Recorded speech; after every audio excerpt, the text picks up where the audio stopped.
This is a story about an old woman and an old man, both bent and crooked with age, holding tight to one another because they are all the other has.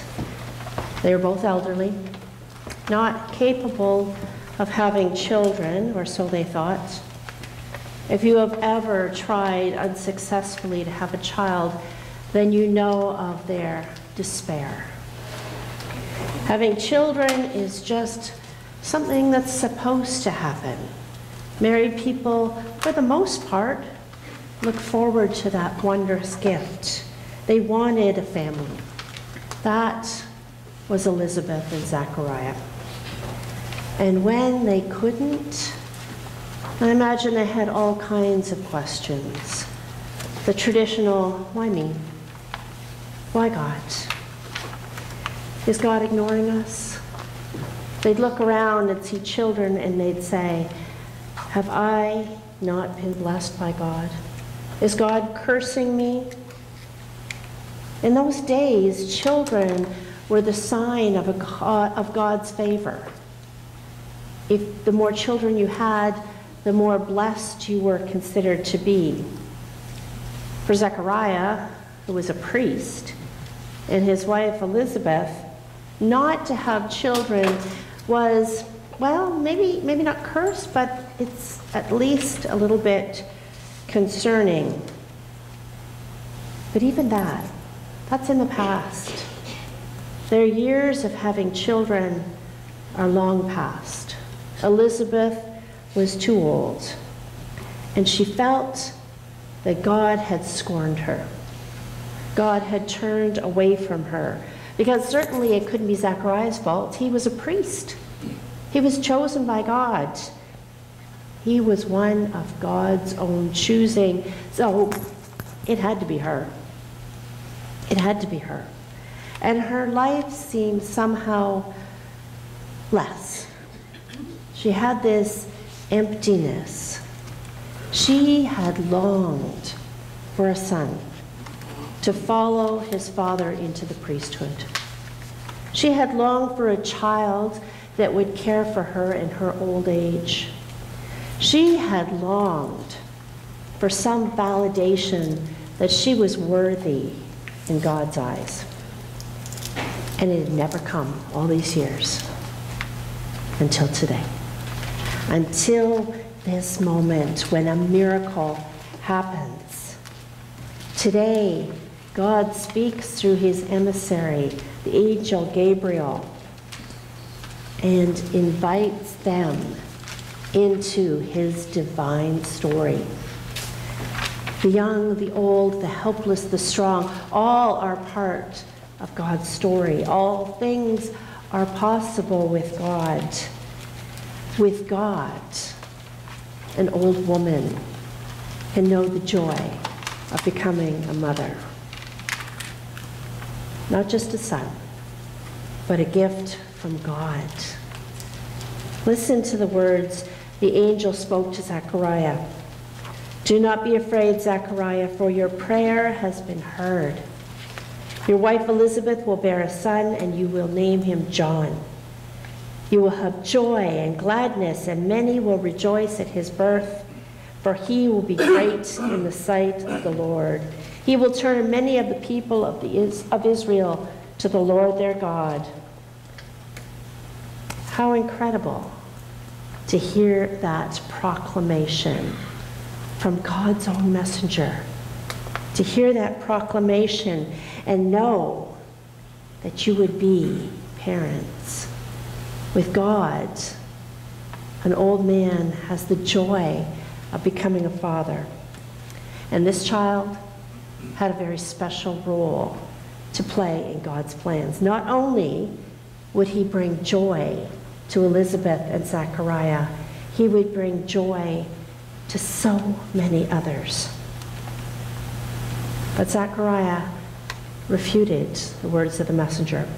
How will I know that this is so? For I am an old man, and my wife is getting on in years. The angel had to be just a little bit perturbed. He was an angel of God, And this man was refusing his words. He was speaking God's words, and Zechariah scoffed at his message. So he said to Zechariah, I am Gabriel. I stand in the presence of God, and I have been sent to speak to you to bring the good news. But now, because you do not believe my words, which will be fulfilled in their time, you will become mute, unable to speak until the days that these things happen. Right from this moment, we see that God's words have an impact on Zechariah's life. To be given this promise of great joy from God, and in the next moment turn away, refute it, scoff at it, we might think that that was the end of the story. But God doesn't work that way. No trust, no promise? No, not with God. And so new life is conceived in Elizabeth. She becomes pregnant, and she voices her joy in verse 25 by stating that God had moved her from a state of disgrace to a state of favor or grace. I love Elizabeth's perspective. She recognizes that it is God at work. She was being allowed to have a child in her old age. She was unexpectedly expecting. This child, John, whose name means the Lord shows grace. This child, who even in the womb, we heard, leaped when he heard the voice of the Lord. This child who would make a difference. This child who was promised, who was wanted, who was longed for. His story precedes even that of Christ in Luke's gospel. And his life precedes that of his cousin, preparing us for what would be. What was told to Elizabeth and Zechariah through God happened because God had decreed it. God had shared it. The angel told Mary and told Zechariah and whispered to Elizabeth, nothing is impossible with God. This child of promise and prophecy, this child proclaimed the good news, this child who would turn people to the Lord, a herald of the great light, the promise of a son. God sends this wonderful word to a disgraced couple, a promise of a son. It was good news.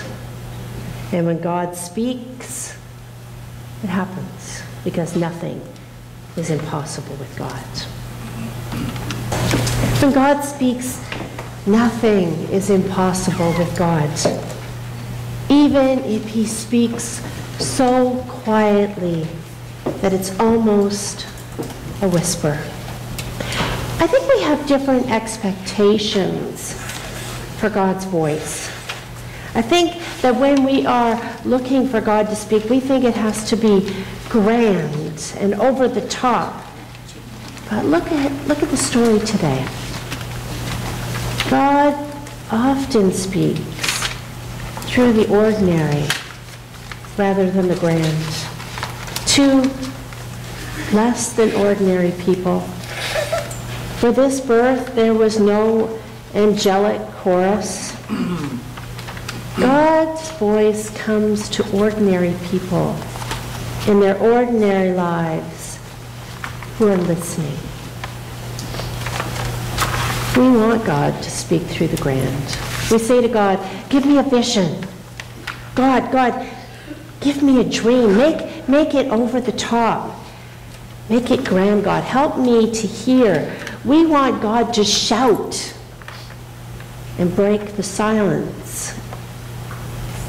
And more times than not, God is whispering quietly rather than shouting, whispering a message into our heart. I like to think sometimes that whisper comes in something you hear from me. But maybe sometimes it's that message that you hear whispering into your heart in your small groups or with friends, whispering words of service, whispering words of encouragement, whispering words of hope, showing us people that we might encourage. If we listen for God's voice, He'll take the ordinary and make it extraordinary. But more than that, related to this, God speaks in the unexpected. Elizabeth and Zachariah were going through just life, the daily business of going about. And God leaps into their lives and breaks the silence. He whispers into their lives and everything changes. It was absolutely unexpected for both of them. Zachariah didn't have an angelic visit put down in his day planner. Elizabeth never expected to become a mother in her old age. This unexpected news was expectedly wonderful. You're going to have a child. How do we deal with the unexpected? Have you ever heard God whisper into your life in a way that was unexpected? You go on a mission trip and you expect to change lives, but the life that is changed is yours. You're driving down the highway and you hear a voice whisper, "Go back. That man that you just passed, go back. Do something about that." Your child goes through an unexpected event that could be life-altering or life-shattering and escapes virtually unharmed. That happened to my children. And God whispers, cherish them. Pay attention to what I'm telling you. You get news about your health, and you don't want to hear it. But you have maybe just an uncanny sense of peace around it. This week, I had a family call, and they were calling on behalf of another family, looking for some help at this time of the year. And our benevolence team had already met. They'd met and they'd taken pretty much everything that you had generously given to them, and we had already given it out to those people that we knew about. But I said, you know what? We'll find the money. We'll help.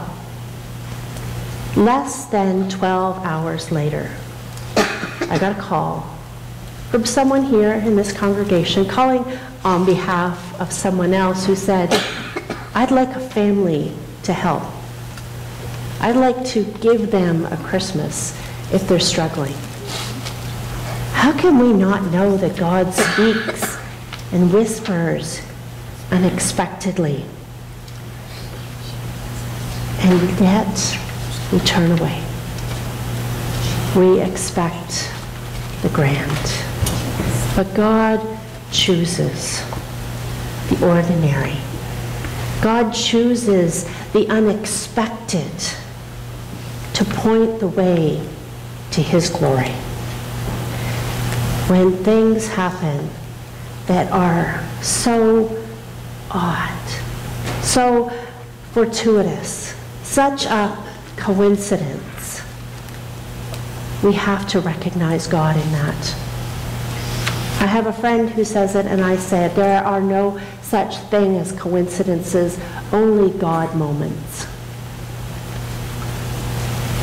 I firmly believe that the point of these coincidences, these God's moments, is to point us to God's glory, God's wisdom, God's providence, God's working in our lives. Without God, there was no way Elizabeth was going to become pregnant in her old age.